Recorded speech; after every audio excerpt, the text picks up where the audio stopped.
కోల్కతా ఆర్జికర్ వైద్య కళాశాల పీజీ వైద్య విద్యార్థిని డాక్టర్ మౌమితీపై జరిగిన అత్యంత పాశవిక అత్యాచారం హత్యపై నిరసన తెలియజేస్తూ డివైఎఫ్ఐ ఆధ్వర్యంలో కొవ్వొత్తుల ర్యాలీ నిర్వహించారు.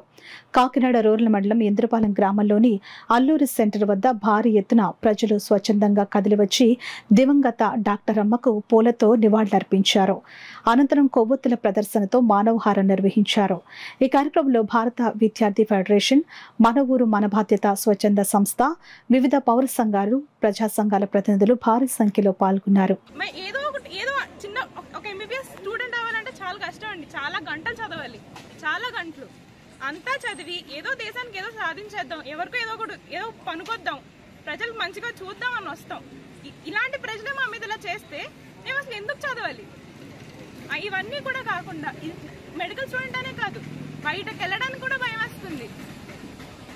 అసలు తమ్ముడు, నాన్న, అన్నయ్య రిలేషన్ లేదు, అసలు ఏ తేడా లేకుండా చేస్తున్నారు. ఏంటి అసలు ఈ దేశం? ఇందులోనూ ఇక్కడ ఉండాలి అసలు. మేము నైట్ డ్యూటీలు ఉంటాయి, నైట్ డ్యూటీలు చేయడానికి భయం వేస్తుంది. ఇవన్నీ కాకుండా మాకు ఏం అక్కర్లేదు.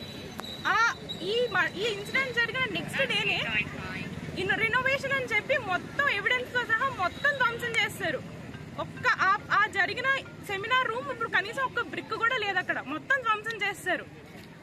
అండ్ ఇలా చేశారని చెప్పి ప్రొటెస్ట్ చేస్తుంటే ఆ ప్రొటెస్ట్ చేసిన డాక్టర్స్ మీద ఇంకా తిరిగి వాళ్ళ మీద దాడులు చేశారు. అది కూడా ఎవరు? ప్రజలే చేశారు. ఇలాంటి సొసైటీలోనే ఉంటున్నాం మేము. మాకేం అక్కర్లేదండి, వీ వాంట్ జస్టిస్ అంతే. ఆ అమ్మాయికి ఎవరెవరైతే ఉన్నారో వాళ్ళందరికీ శిక్ష పడాలి అని కోరుకుంటున్నాం.